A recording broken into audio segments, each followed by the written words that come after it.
In the sunlit kitchen, Jennifer stood at the stove, skillfully flipping pancakes. The aroma of fluffy pancakes wafted through the room, mingling with the sweet scent of maple syrup. The clock showed 6:30 in the morning. Outside the window, bird songs pierced the early morning stillness, and dew glistened on the neighbors' lawns.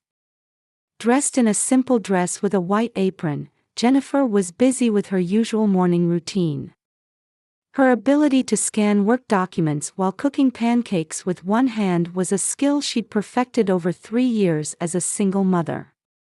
"Mom, it smells wonderful." Kevin's voice rang out, accompanied by the sound of feet rushing down the stairs.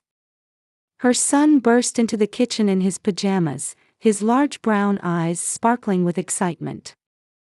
The blue and white striped pajamas were getting a bit short. "He's grown again," Jennifer thought. "Good morning, Kevin," Jennifer smiled as she turned around. "These are my special pancakes. It's a special day, after all." "Yay!" Kevin threw his hands up in joy. "I finished my craft project homework too." The teacher praised me. As she nodded at her son's innocent report, Jennifer mentally reviewed her schedule. After breakfast, she needed to do a final check of her work presentation, followed by an afternoon meeting with a new client. Her reputation as an interior designer was slowly growing, but she couldn't afford to let her guard down. The past 3 years as a single mother hadn't been easy, juggling work and childcare, but she'd found ways to make it work. As she arranged pancakes on the kitchen counter, the phone suddenly rang. Seeing "Mom" on the screen, Jennifer hesitated for a moment. Conversations with her mother always brought tension. Her mother, Barbara, always dressed in luxury brands and concerned with appearances, had never accepted her daughter's divorce. "Good morning, Jennifer." Her mother's voice from the receiver was unusually cheerful. Jennifer felt her back straighten instinctively. "This is rare, calling so early." "I have a wonderful suggestion," Barbara continued. "Let's have a family vacation next weekend at a private beach. Susan and Robert will be joining us. It'll be a perfect opportunity to strengthen our family bonds." Jennifer frowned. Since the divorce, her relationship with her family had become complicated. Her mother, in particular, saw the divorce as shameful and often made cutting remarks. Her sister Susan, decked out in flashy clothes and accessories, would boast about her wealthy married life and barely concealed her disdain for her sister's circumstances. Their father Robert, indecisive as always, simply went along with his wife's wishes, his graying hair and tired expression telling their own story. "Are you planning to bring Kevin?" "Of course. I want to see my grandson." Her mother's voice carried an unnatural cheerfulness. Jennifer looked at her son. Kevin was watching her with an expectant expression, his cheeks full of pancake. "Are we going to see Grandma?" His eyes sparkled.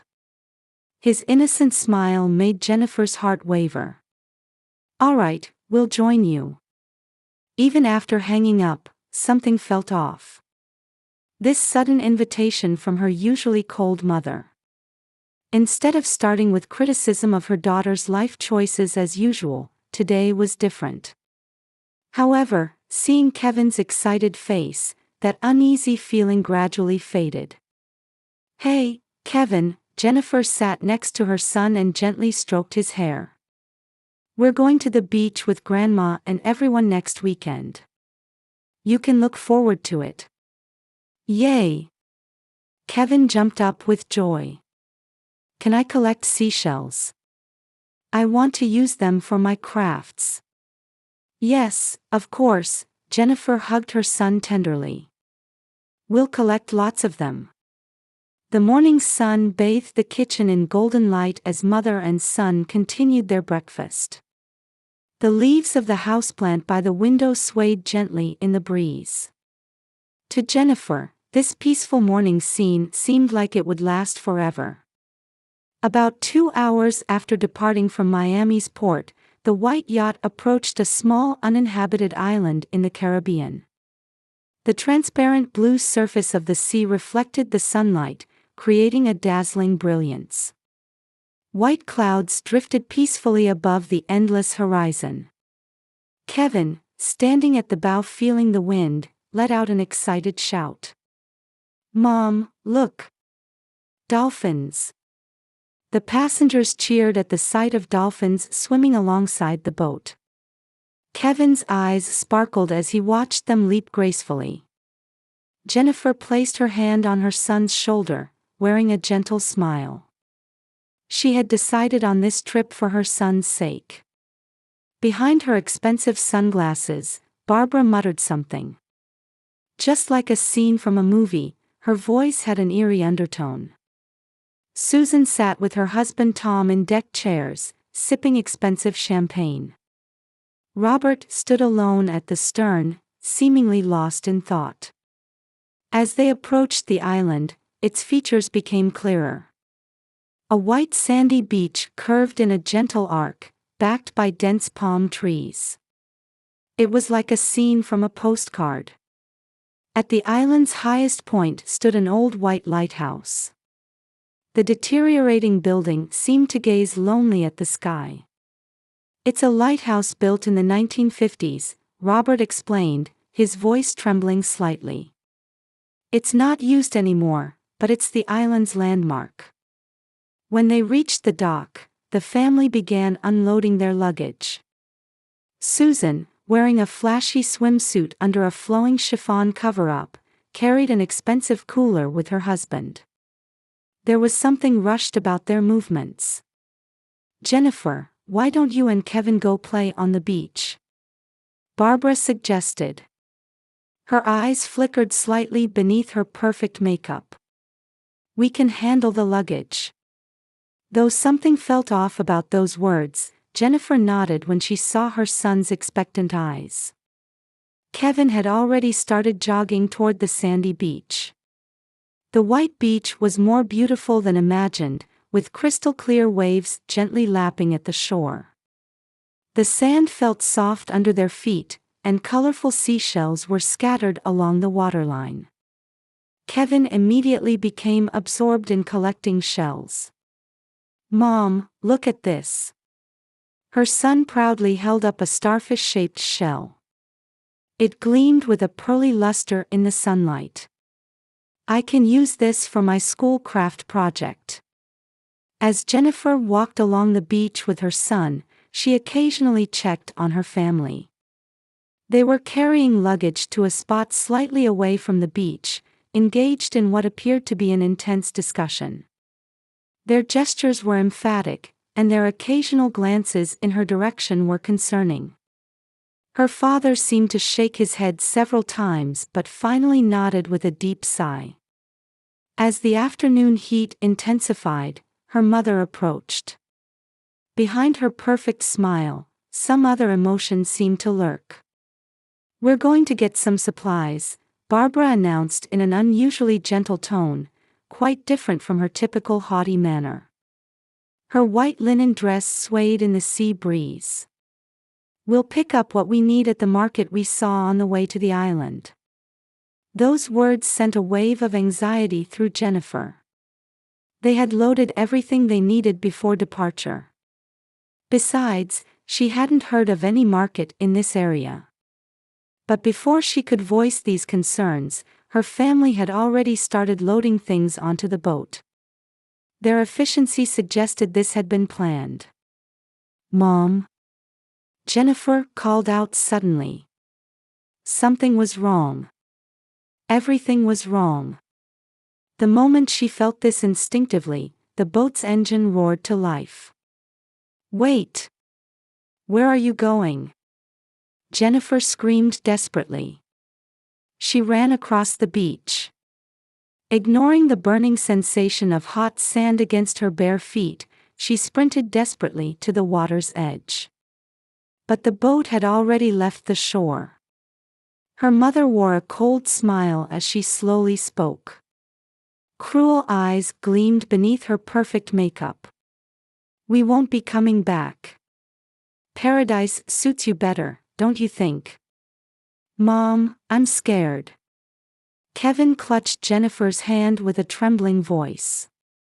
His small hand was cold with sweat. Please, everyone. Think about Kevin. To Jennifer's desperate cry, her mother delivered her final words. Goodbye, Jennifer. Enjoy your paradise. The white yacht grew smaller and smaller. Susan didn't even look back, continuing to sip champagne with her husband. Her father kept his head down, gripping the railing tightly.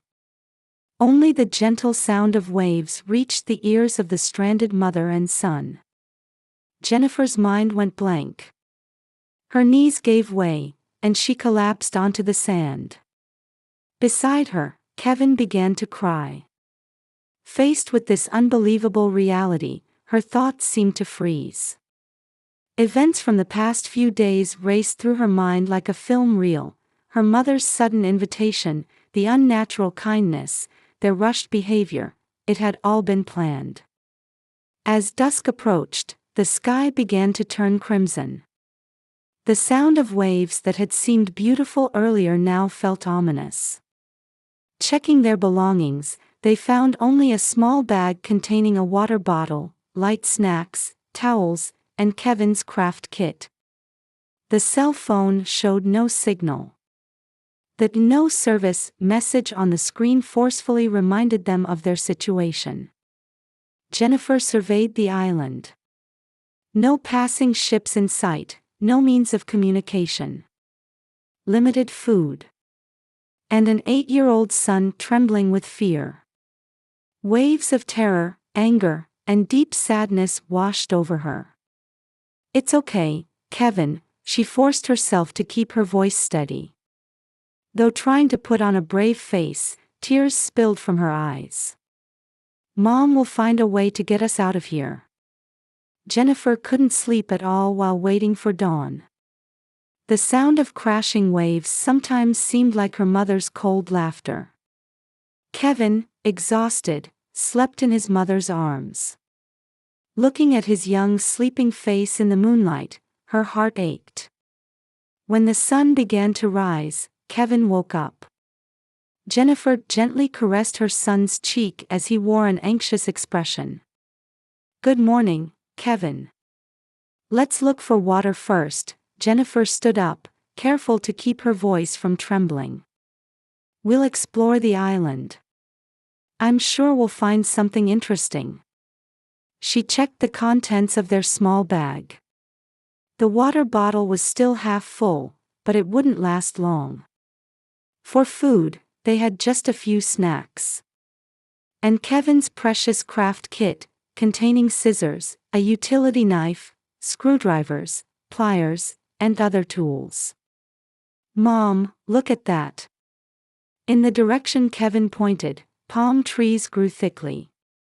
They could see fruit hanging from them. Those are coconuts. I saw on TV during craft time that they have water inside. Jennifer found hope in her son's knowledge. Together, they began collecting fallen coconuts. Using a screwdriver from Kevin's craft kit, they managed to make a hole in the shell after some effort. Clear liquid flowed out. Kevin, your knowledge really helped. Jennifer hugged her son. I couldn't have done it alone. Those words brightened Kevin's face a little. What should we look for next? They began exploring the island. Beyond the palm trees, they found banana trees. While some fruits were still green, others looked ripe enough to eat. Further in, they discovered a small stream. The water was clear and could be drinkable if boiled. Kevin, I wonder if we can make fire, Jennifer pondered. Is there anything useful in your craft kit? Kevin opened his craft kit with a serious expression. The teacher taught us. If we have a magnifying glass. Kevin took out the magnifying glass from his craft kit and began gathering fallen leaves. As the sunlight grew stronger, they succeeded in starting a fire using the magnifying glass. Jennifer felt surprise and pride in her son's ingenuity. "Mom, am I being helpful?" "Yes, very much so," Jennifer answered, holding back tears. "You're such a clever boy." After boiling water and having a simple meal of bananas and coconuts, they decided to look for shelter from rain. While walking around the island in the hot sun, they found a natural hollow behind a large rock. "We could take shelter from rain and wind here." However, Kevin's eyes were fixed on something else. The white building looming beyond the hollow, the old lighthouse.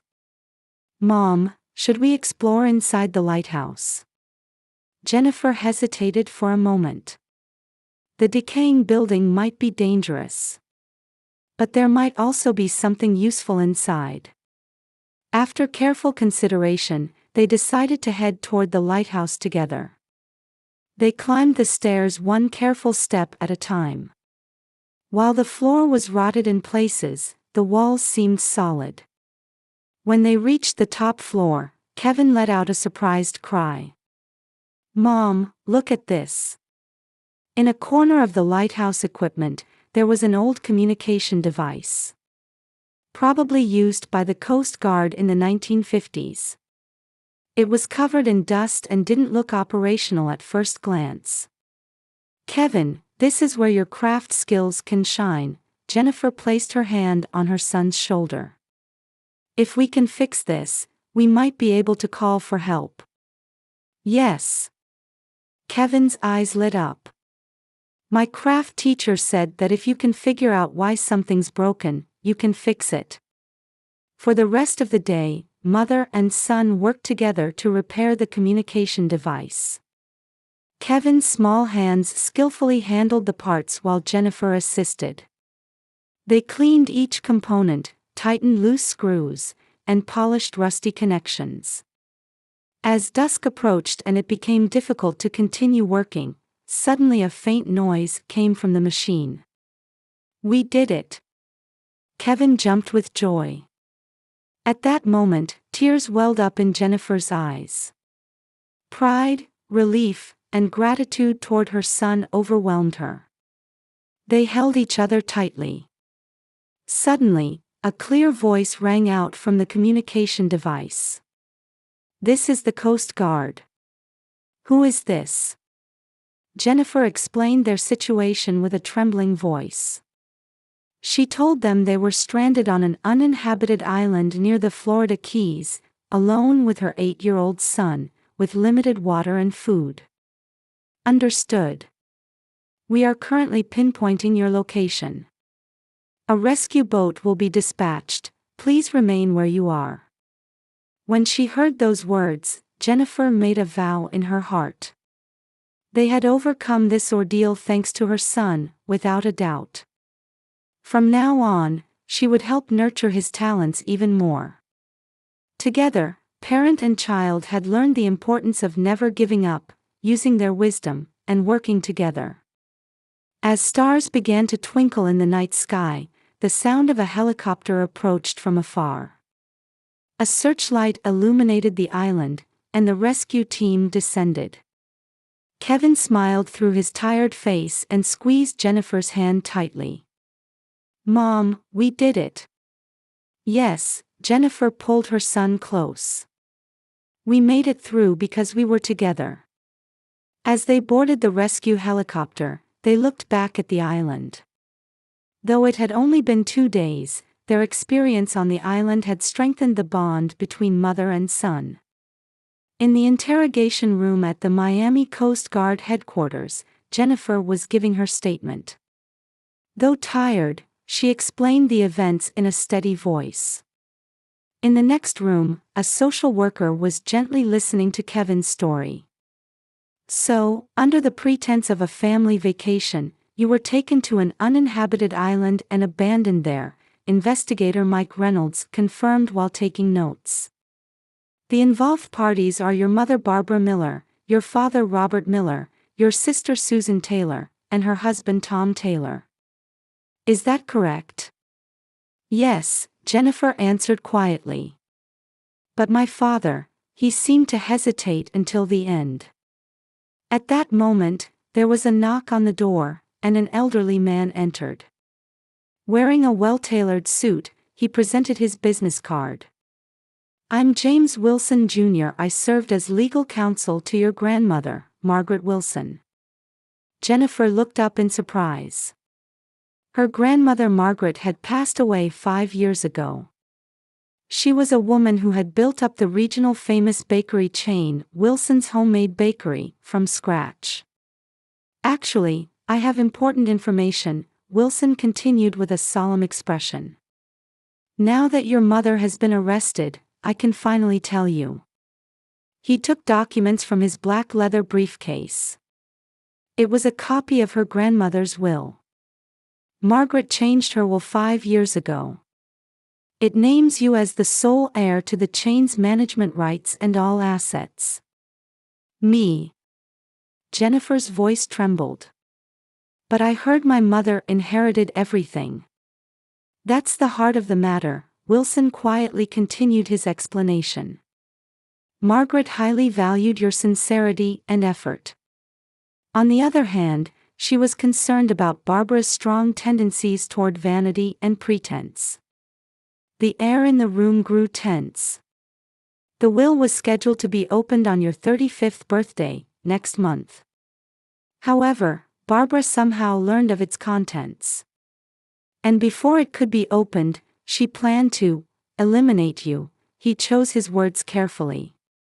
At that moment, all the pieces of her mother's abnormal behavior fell into place. The sudden proposal of a family vacation. The unnatural kindness. And that cruel betrayal. Then my father and sister too. Their accomplices, investigator Reynolds, who had returned to the interrogation room, announced. We've arrested them all. Messages found on Tom Taylor's cell phone show evidence of their planning. Jennifer let out a deep sigh. More than sadness, she felt emptiness in her heart. Just then, Kevin's laughter could be heard from the next room. Her son's cheerful voice softened her heart a little. What matters now is the future, Wilson spoke kindly.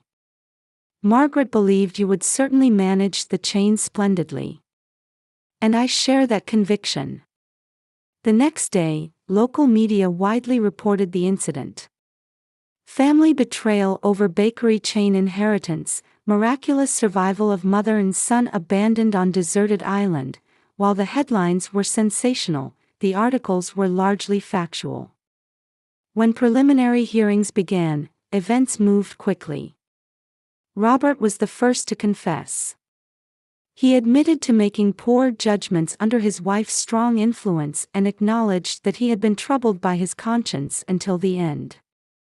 Jennifer, I'm truly sorry, he apologized tearfully in court. I made the worst choice possible as a father.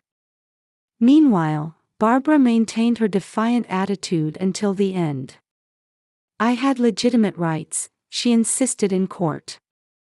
That old woman ruined my life. Susan, along with her husband Tom, began negotiations with the prosecution for a plea deal. Her beautiful face had become haggard after several weeks in detention. Sis, please forgive me, Susan cried during questioning. We were all dancing to Mom's tune. The prosecution carefully built their case.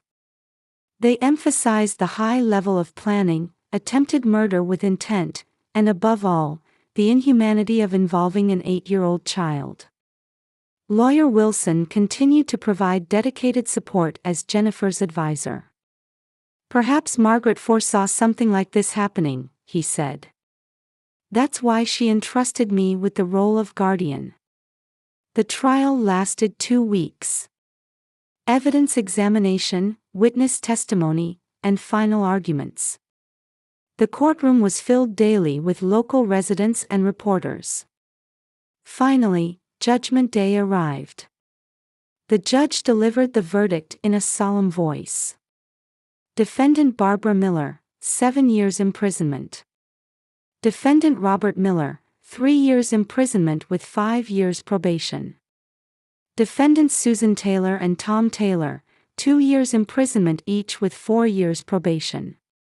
After the verdict, support grew even stronger.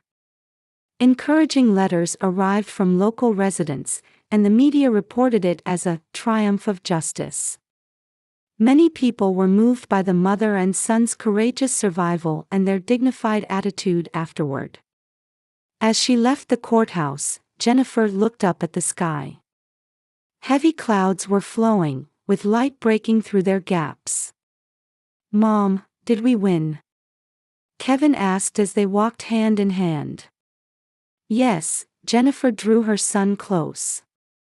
"But our real victory starts now. Let's nurture the dream Grandma left for us together." That evening, Jennifer visited the main bakery store filled with her grandmother's memories. The scent of cinnamon in the air. Fresh baked bread lined up on display shelves. Pastries gleaming in glass cases.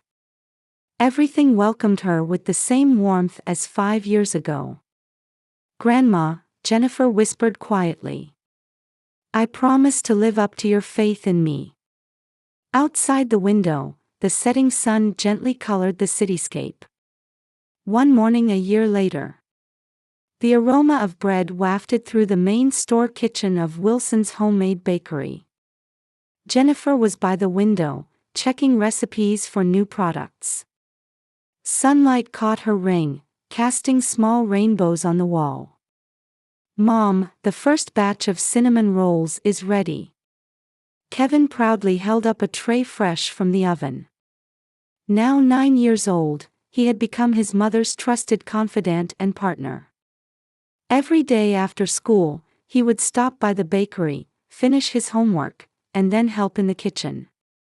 The dexterity he developed through crafts was now put to good use in making delicate pastries.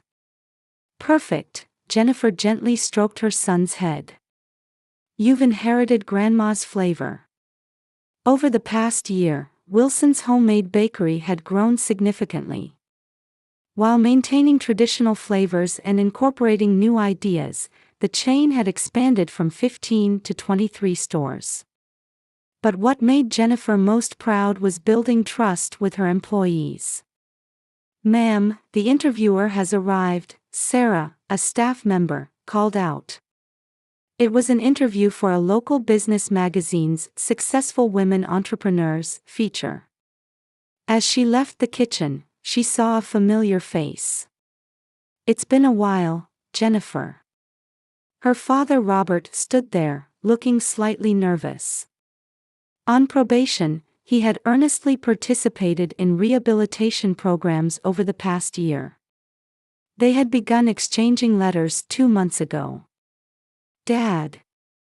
Jennifer returned his smile, though with some hesitation. "Could I see Kevin?" His voice trembled. "Of course, only if you'll allow it." Jennifer thought for a moment, then called her son. Kevin was initially cautious as he looked at his grandfather's face, but when Robert presented him with a handmade wooden craft kit, he gradually began to open up.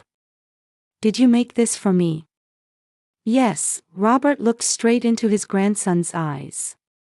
"I learned carpentry in the prison rehabilitation program." "I heard you like crafts." Since that day, Robert began visiting the store regularly. While atoning for his mistakes, he was slowly trying to rebuild bonds with his family. Barbara continued serving her sentence in prison. Several letters requesting visits had arrived, but Jennifer wasn't emotionally ready yet. However, her most recent letter contained, for the first time, words of sincere apology. Susan divorced her husband while on probation. she spent her days reflecting on herself through community service activities. Last week, she sent word that she had opened a small cafe. "This time, I want to build something with my own power," she wrote. "Jennifer, your business acumen is remarkable," said the visiting reporter, clearly impressed. "Moreover, this bakery has a wonderful warmth to it. It's as if the whole family is building it together." "Yes," Jennifer smiled. "We have wonderful employees. They're all like family to us." After the interview, she began preparing for the children's bakery class held at the nearby church. This was one of Jennifer's new initiatives. She wanted to create a place where children could learn the joy of baking while discussing family bonds. "Mom, everything's ready," Kevin reported happily. "Today, I'm going to teach everyone craft tips." At dusk, after closing the store, mother and son sat at the counter drinking special hot chocolate. Outside the window, the summer sunset gently illuminated the street. "Hey, Kevin," Jennifer asked her son. "Do you think we've found happiness?" "Yes," Kevin answered without hesitation. "Because I'm with you, Mom. And we've got new family members too, like Dad." Yes, 6 months ago, Jennifer had begun dating Michael, a pediatrician she met at the bakery class. The kind and sincere man was also a good friend to Kevin. "Mom," Kevin said with a serious expression. "Remember that time on the island? We worked hard together." "Yes," Jennifer hugged her son. "I got through it because you were with me then. And now too, I can move forward because you're here." The aroma of freshly baked bread filled the store. On the counter lay cinnamon rolls that Kevin had baked that morning. Her grandmother's recipe, now layered with new memories. Tomorrow, another day would begin from this place. The story of mother and son, who found hope for the future while carrying the pain of the past, would continue toward even greater happiness.